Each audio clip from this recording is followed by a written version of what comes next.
Alexander ஒரு முறை டயோஜனிஸை என்னுடைய அவைக்கு அழைத்து வாருங்கள் என்று சொல்லுகிறான். ஏனென்றால் அவன் கிரேக்க நாட்டினுடைய கீர்த்தி மிகுந்த மன்னன். உலகத்தையே 30 வயதிற்கு கீழ் அவன் வென்று காட்டியவன். சென்ற இடங்களை எல்லாம் வென்று காட்டிய மாவீரன் அலெக்சாண்டர். அத்தகைய கீர்த்தி மிகுந்த மாசிடோனியாவினுடைய மன்னனாக விளங்கிய அலெக்சாண்டர் டயோஜனிஸை தன்னுடைய அவைக்கு அழைக்கிறார். ஆனால் டயோஜனிஸ் வர மறுக்கிறார். வர முடியாது என்று சொல்லுகிறார். எனவே டயோஜனிஸை சந்திப்பதற்காக மாமன்னன் அலெக்சாண்டர் அவர் இருக்கக்கூடிய இடத்திற்கு போகிறார். அவர் ஒரு சாதாரண குடிசையை போல இருக்கக்கூடிய ஒரு இடத்திற்கு அருகே மரத்திற்கு கீழே அவர் படுத்து கிடக்கிறார். அலெக்சாண்டர் அங்கே சென்று பார்க்கிறார்.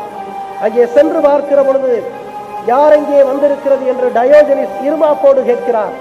அதற்கு நான் தான் மாமன்னன் அலெக்சாண்டர் என்று சொல்லுகிறார். உடனே டயோஜனிஸ் என்ன சொல்லுகிறார் தெரியுமா?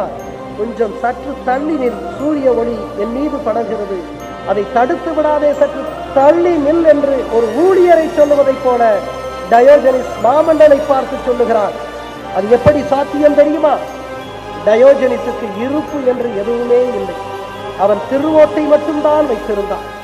அந்த திருவோட்டை வைத்திருந்தவன் ஒருமுறை ஆற்றை கடக்க நேரிடுகிற பொழுது ஆற்றிலே ஒரு நாய் அங்கே தண்ணீர் அருந்துகிறது.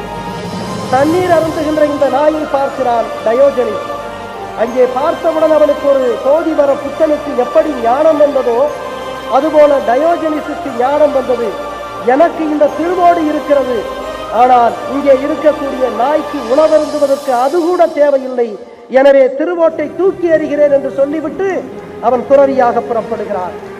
அன்பிற்குரியவர்களே, திருவோட்டை கூட தூக்கி எறியக்கூடிய அந்த வல்லமை இருக்கிறது அல்லவா, பற்றற்ற தன்மை, அது இருக்கின்ற காரணத்தினால் தான் மாமன்னன் அலெக்சாண்டரை கூட ஒரு ஊழியரை போல நடத்தக்கூடிய அந்த வல்லமை அவனுக்கு கிடைத்திருக்கிறது.